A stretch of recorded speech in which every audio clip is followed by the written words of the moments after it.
You're listening to the Build Your Business podcast, powered by Turnkey Coach, where we help business owners find freedom over fear. I'm Matt Reynolds. And I'm his brother, Chris Reynolds. Join us as we help build your business and move from fear to freedom together.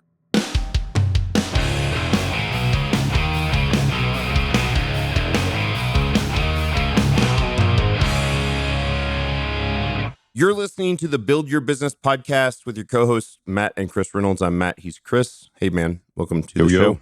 How's it going? Glad you're here. We've got, I got a little bit less than 20 years of business ownership experience. You got a little more than 20 years. And so we kind of balance out about 40 years of business ownership experience. Our goal is to move business owners, founders, entrepreneurs from fear to freedom, all that anxiety and stuff that we had to deal with many years ago.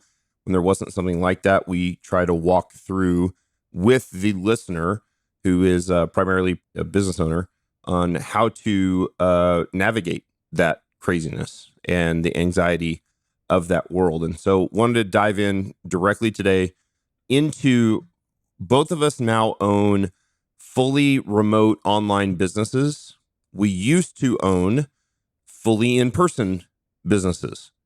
And I love online business, and I don't think I could ever run an in-person business ever again. I don't want to. I don't know if you feel the same way, but yeah, I mean, I show up to people's offices, and there's definitely an energy to that kind of thing. But I think remote culture can be done right. I think you have to be very intentional about it. So we're going to talk about what those things are, how to be intentional, and then how to make sure that you ultimately are getting the benefit and sort of guarding against the things that can go wrong. Yeah, I like it. For me, the biggest benefit of an online or remote business is the freedom it brings everyone that's part of that business.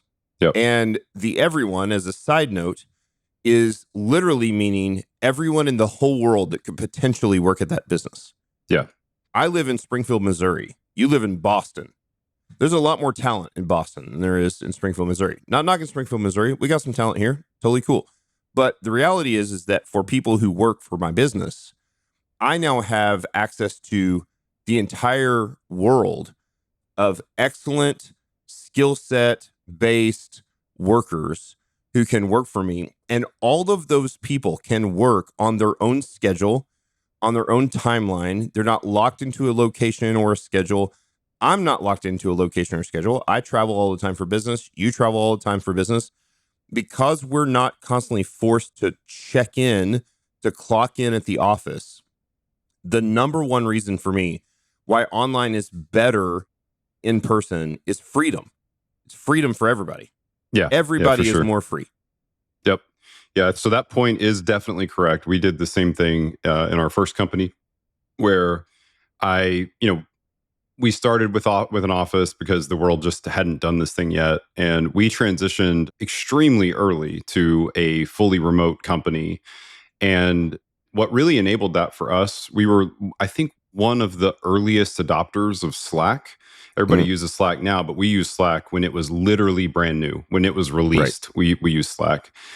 And I think what I realized in that process was that it's not that there isn't an office anymore, it's that the office has become digital.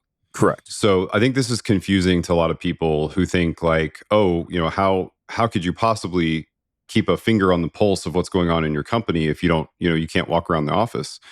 And my argument is actually, and has been this for many years, you can keep your finger on the pulse far better than you could when there was an office. There's right. one of you and finite time to walk into all of the different cubicles or office spaces or whatever you would possibly do in the real office setup. But in a digital office setup, you can recap every single Slack channel or Basecamp or whatever it is you're doing whenever the time suits you. And you may not be there in real time, but you can get all the information because all communication is happening in this one place. Yep. So it's not so much that there isn't an office, is that the office became digital. And when the office becomes digital, it gives you tremendous amounts of physical freedom. You can move to all these different places and still keep up with what's going on. Of course, COVID sped some of this up to the extent that everybody now is like, even meetings before COVID, meetings were still rarely on Zoom and more Right. more frequently, or whatever, digital in whatever way, but more frequently in person. In a conference room. Yeah. But like now almost everything is online, all the meetings. We'll get into the pros and cons of this. There is obviously still, when you do these in-person meetings, there is higher value that comes out of those meetings when you can get everybody in the same space, if they're the right people for the right period of time and is a very targeted kind of approach. Sure. So we'll talk about that. But the primary piece of this that I think is maybe the main positive for founders is that your talent pool just became infinite.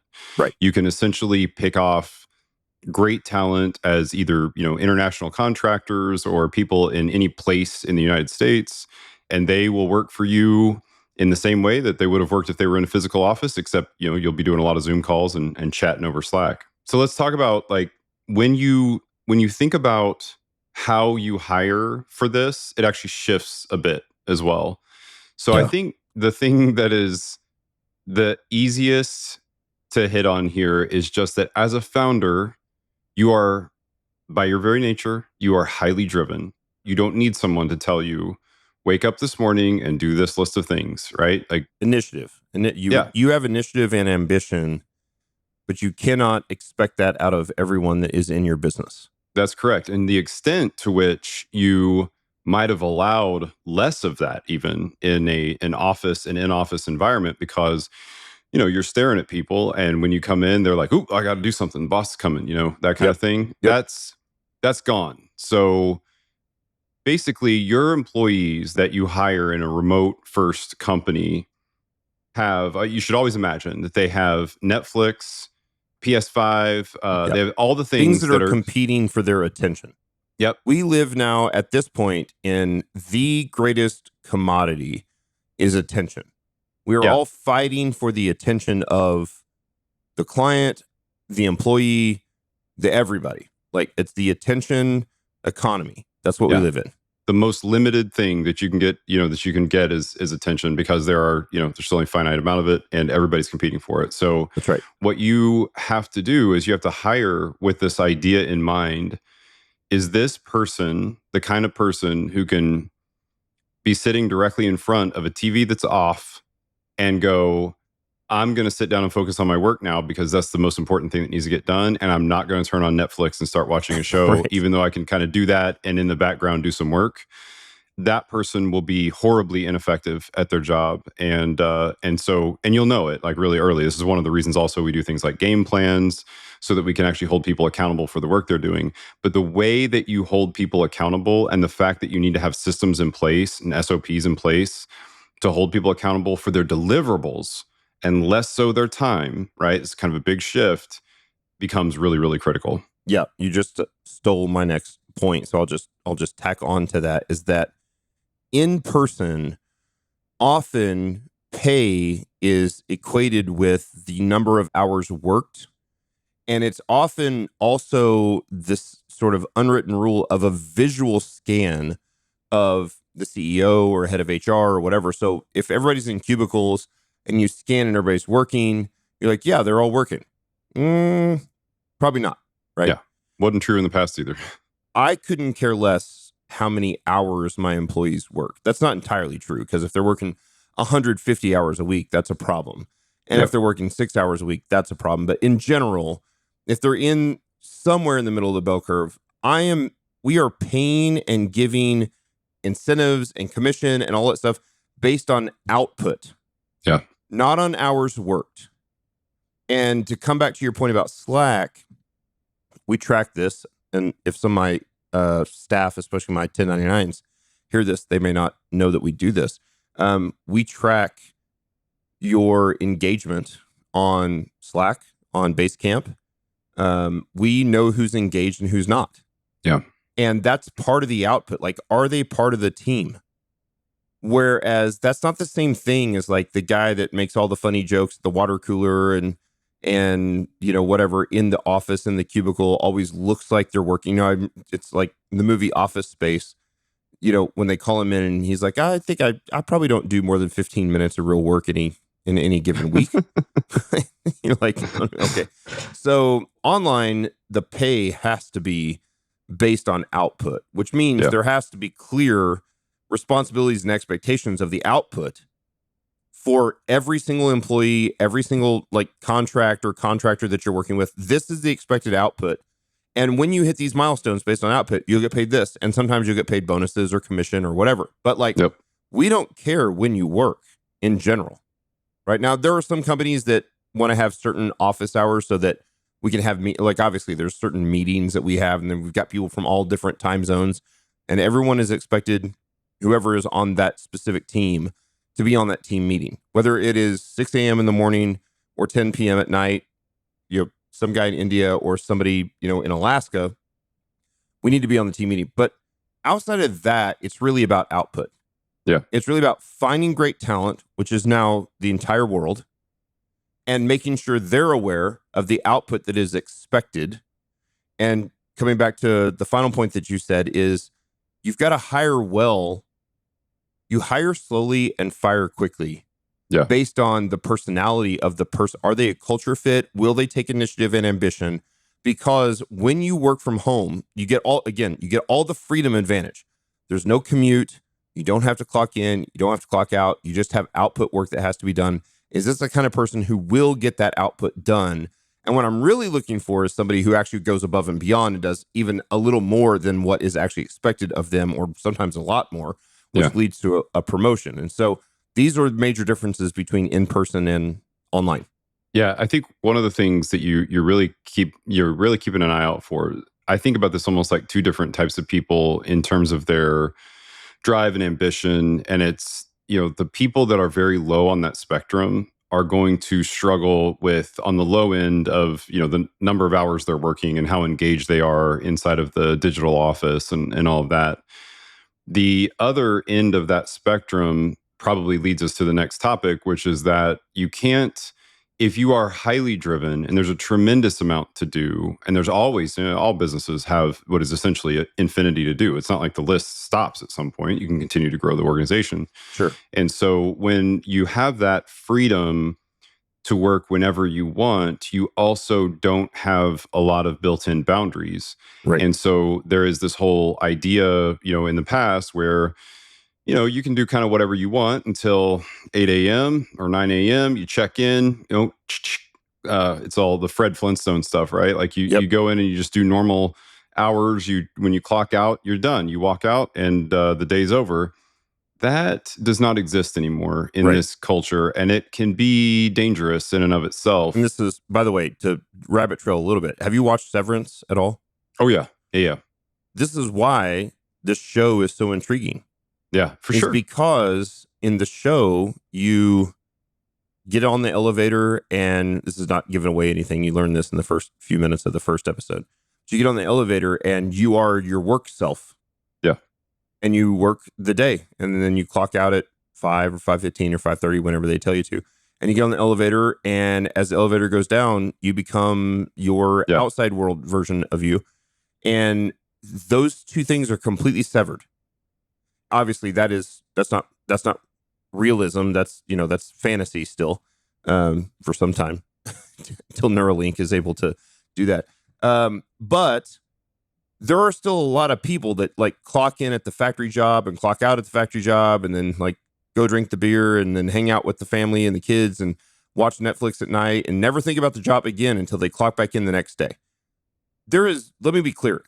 I'm definitely kind of jealous of those people. Oh, for sure. That's freaking awesome. Sounds amazing. Yeah. Unfortunately, not possible for a business owner. No. Because your work is 24 hours a day, 7 days a week. And the only break you get is when you intentionally set boundaries to say, I'm not going to work at this point. Yeah. And that may be sleep. That may be a date. We took Kaylin's boyfriend turned 20 yesterday. So took him out to a nice steakhouse and, kept the phone on do not disturb and face down. And it was there. And I checked it once or twice just to make sure nothing blew up. Mm-hmm. Had a nice steak dinner. And, but you have to be able to create those boundaries, because in an in-person environment, the boundaries are created for you. When I was a public school teacher, it will be interesting to see how much public school changes over the next 10 years, because I think it's going to go a lot more remote. If you have a select group of excellent teachers, like this guy is the best calculus teacher in the world.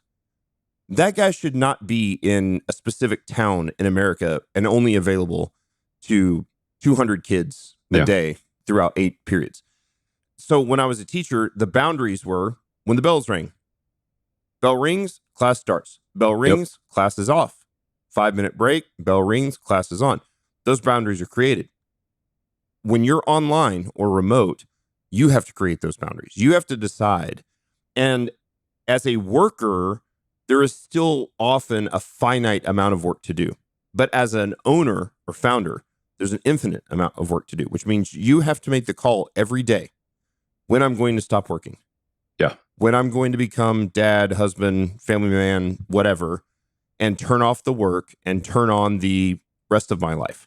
Yeah. And I think the other thing to keep in mind here is that, we were talking about how important hiring becomes at this phase. I think you also want to be super honest, like just be honest about what it is that you expect in this environment. Like I learned years ago that in my first company, I would say things that weren't the thing I thought for real. Like I would say things that sounded correct and that I would tell you maybe that I believed, but I didn't really believe, like when I really uncovered it. Like here's an example. My expectation of remote employees is that they have Slack on their phone and that they're available to answer it almost all the time, right? Like admittedly, like obviously I don't expect that when they're, sleeping or whatever, but like the difference between employees that I would rate really highly and ones that I would rate very low are the ones that stay hyper engaged and are sort of constantly keeping an eye on things. Yes. I recognize that can lead down a rabbit hole of bad stuff, but I think that is sort of the job. The job is to figure out how to manage that in your own life. Now you can set boundaries. If my employees said, look, I work infinitely better early in the morning and I work very badly at night. So I'm not going to answer things at night, but I'll answer super early in the morning. Just FYI, that's the situation. Great. Let's have an open communication about it. It's fine. But I think I used to say things like, you need to have good work-life balance and it's really important that you get off the clock and all these things or whatever. And while I do believe those things, it's sort of at a surface level, it's hard to reconcile it with the reality of what I expect out of employees. And so, well, you're not asking people to be on the clock all the time, but you are asking them to be on call. Yeah. So in the same way that it's the best example I have of like an OBGYN who delivers babies. They're like, hey, I'm off the clock. I'm going to go home and go to bed. And then the phone goes off it was always pagers when we were kids. I don't know if they still use pagers or whatever. It was like, so-and-so's having a baby. Then you're on call. And so you must respond and go deliver a baby. This is important, right? And for companies that potentially get into crisis mode or we've got to fix a problem right now, again, you'd never want to overuse that as a founder or as an owner, but you are looking for that thing. Now, here's what the hardest part of that is actually in the hiring of the people, because pretty quick you'll learn when they're work. I know every single person that works for me. I know when they work because I know when they respond to my messages, and they know when I work because they're going to get messages at 4 a.m. on Basecamp. And some of them respond to the messages at 5 a.m. on Basecamp, and some respond at 9:30 or 10 a.m. And I don't care as long as the output is what it's supposed to be. Yep. I have a great executive assistant. He's fantastic. He's super on it all the time. He's similar to me. Late at night, he's a family man. Like, he's not on it as much. He's also a hardcore Catholic, and he doesn't work on Sundays. Yeah. And so I know those are his boundaries. Like, it has to be I have to call him on the phone, and there has to be a massive emergency. And that better not occur more than once a year on a Sunday, right? Because Sundays for him are special. And so he's not working. Okay, so fine. I know the boundaries, right? I've got other employees or staff members or contractors or whatever. They're in time zones that are 13, 14 hours difference than me. So essentially, that slows down, and this is a downside of the online workspace, is the communication cycle. I send a message, they send a message back 14 hours later. I send a message back while they're sleeping, right? And I'm awake, and then they send a message back 14 hours later or whatever, right? And so because you're on the opposite ends of the earth. And so the communication then, what ends up having to happen with people like that is you have to give them more information in a single message or in a single like thread of messages so that you know that they're going to spend 10 hours working on that thing or 8 hours working on that thing while you're late at night and sleeping, and expect things to actually be done by the next day. If their response to what you sent them is another couple questions, you just delayed the work by another day. Yeah, that's right. I will also say that you can use this to your advantage over time. So when you first start, it's not going to be that way. It's not going to be a positive. It's mostly going to be a negative. Exactly what you just said, Matt. But I think you can get to the point as your company grows where you can actually use that time difference to your advantage for a 24-hour schedule. And the way you do that is it's difficult to get right, but time zones begin to really matter.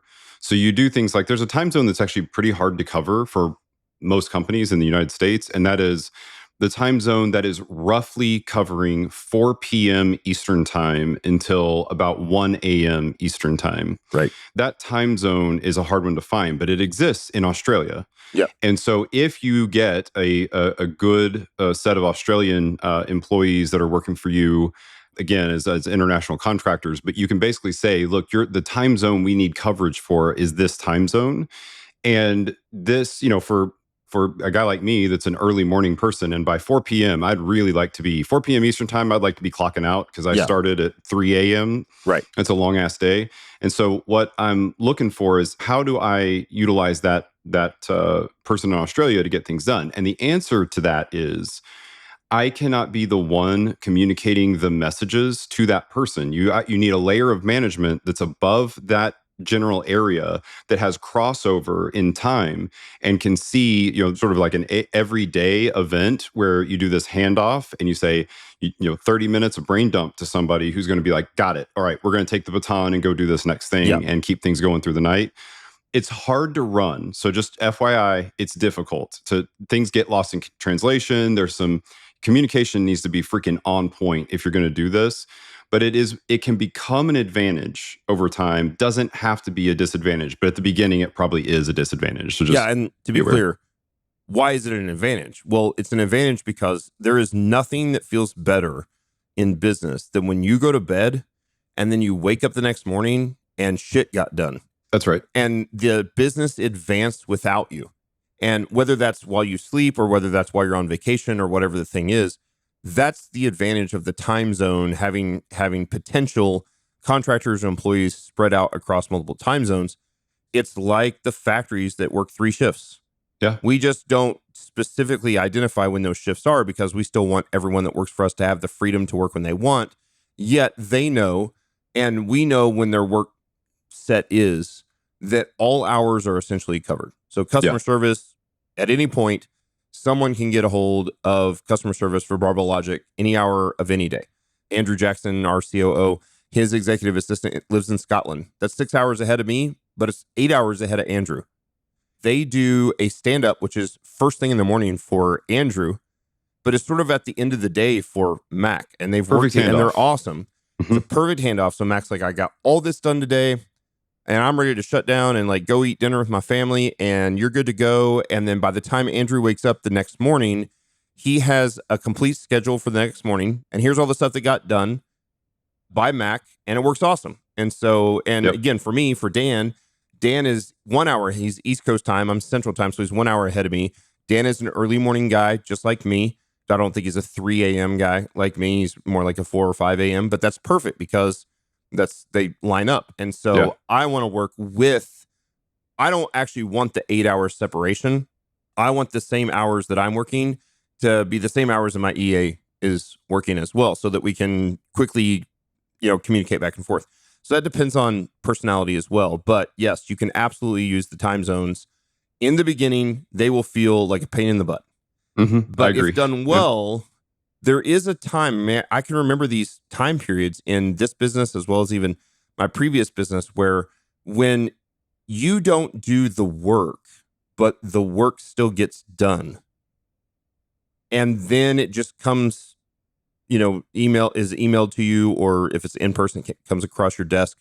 You're like, oh my God, like work got done and I wasn't here. Like, okay, that's an incredible feeling.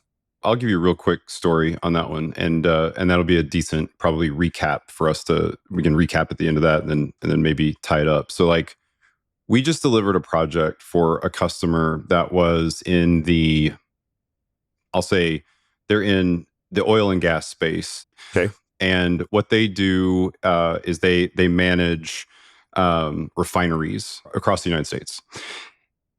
We did a very large project for this customer over the course of what was essentially about 9 months of work to build their vision for this application into a reality. Yep. And I did a lot of early work to help coach these guys on how to think about this business, because it's a startup, right? And these guys are, from the manufacturing kind of space, like sort of the way of thinking about it, right? It's like industrial stuff. And so it's not really their world. So I helped navigate some of that with them, did a bunch of the design work and stuff. But whenever the project kicked off for actually doing the work, I did zero of the work. I wrote 0 lines of code for this thing. Right. I just checked in every so often to make sure everything was on point. They delivered their product to their first potential customer this past week, and I didn't touch a line of code ever. Nice. I had a couple of people that were in the European time zone. I had a couple that were in South America that were doing most of this work. And that was enough to keep things kind of cranking throughout, most of the evenings and the mornings, and it got done. That's the world you can create in a remote environment where, and again, like I think this is really critical. The people that I picked, these are not subpar, like these are top 0.01% engineers that I can hand something to and know it's going to get done, right? It's a different world than when you're hiring in your small hometown, right? And the total available talent that's available to you is there's 2 or 3 people that you might be like, oh, I'd love to have this person, but maybe they're doing something else. Your bar has to change. You have to have a bar that is super high for people that make sure that they actually are capable of delivering on the thing that you need them to deliver on during that time frame. But that's the world you can create. You can create a world with the best talent from you don't care where, right? It gets done. And you set up an environment where there is really good, crystal clear communication, which requires a digital office. Our digital office is Slack. I think your digital office is Basecamp. Basecamp, yep. There's lots of digital offices that you can pick from, but that's the way I want you to think about it. It's not just a chat app, it's the digital office. That's right. Yep, that's perfect. So there you go. We love online businesses. We both run online businesses. That allows us the freedom to travel, often for business, sometimes for pleasure, and continue to do work as needed. It expands your talent pool to the entire world. We didn't even talk about this. It's far more efficient because there is no commute. There's no, right, all that crap that gets, like, I don't want to commute 45 minutes to the office. No. I don't want to be stuck to a schedule and a location. I don't want to, all of those things get lifted so everyone has freedom. The clients also tend to benefit from that freedom. So, when there are times when I'm trying to, I don't know, book a plane ticket on the American Express card, and I have, because I've got the good American Express card, 24-hour customer service. And there are other times when I need to book a hotel room or a plane ticket or something, and it's like, it's 9 a.m. to 4 p.m. It's banker's hours. Yeah, I don't know. That sucks for the client. I want to be able to call at 4 a.m. and be like, hey, I just want to make sure that the plane tickets are right or whatever. Yep. And so everybody benefits from that freedom that allows everyone else to also, one, you don't have to tend to live in unless you want to, in the super expensive downtown major cities, right? Where a 350 square foot apartment is $5,000 a month, right? That's right.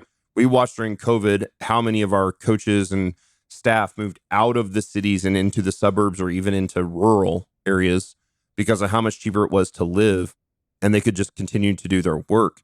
Especially now that that we have things like Starlink, you have fast internet anywhere in the world. Yeah.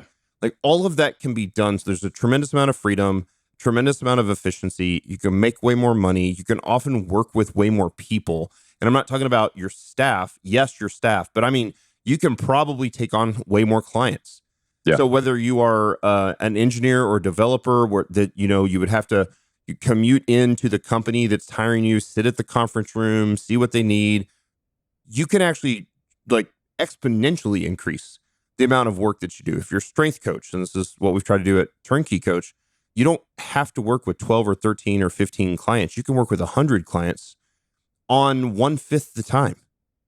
And those are the advantages. Now, the disadvantages are you got to be really organized. You got to have great stops in place. You got to hire people that are like high initiative, high ambition, right? Because you're not there to visually check that they're working, which is not a great way to do it anyway. You pay based on output. Your responsibilities and expectations are based on output.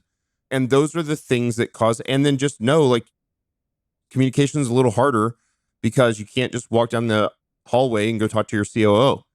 Your COO is probably not in the same time zone as you. That's right. And so those are the things you have to overcome. But if you can overcome them and if you think through them well, and you and I have spent a ton of time writing SOPs and systems for our company to be able to do that, what we found is like tremendous freedom and also just a team of A players. That's right. Which That's right. for me in Springfield, like Boston is full of A players, but they're also very expensive. That's right.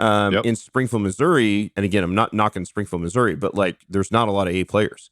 And the ones that are A players are already running major companies that are, you know, the O'Reillys and the SRCs and the Bass Pros and like the big major headquarters, like that's where your A players are.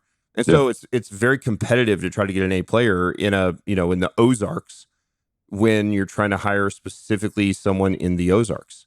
Yeah. And that's going to apply to most of the people who are listening to this podcast. So that's why we love online or remote work over in person. I do think that distractions can be a massive problem in both places. I think I had an article in Fortune magazine come out that quoted me, and it was actually quoting Jamie Dimon, who was talking about, you might have seen the quote about people, texting or like getting notifications on their phone and how disrespectful it was. And you definitely have to control the distractions. You do. You have to hire people that can control the distractions. You don't get to, like, you're not there in the office with them to control the distractions. Like, so you have to hire people that can do that on their own. But outside of that, like, if you can write good systems and you can get a good flywheel going, I think it's far more profitable. There's no rent. There's no mortgage. How expensive is an office building? Yeah, that's exactly right. The all overhead, of those things. the fact that overhead drops passes along to your customers, and that you end up being able to outprice other people that can't. So there's huge advantages there. That's it. That's another episode of the Build Your Business podcast. Thank you so much for listening. Thank you for giving us some time on your Friday. We would love a 5-star review on Apple Podcasts or wherever you listen to your podcast. And this is on YouTube and always comes out, and I think the video is better. So if you haven't subscribed and liked, shared, commented, we'd love to see those things. We would love to have that from you. And we'll see you guys next Friday.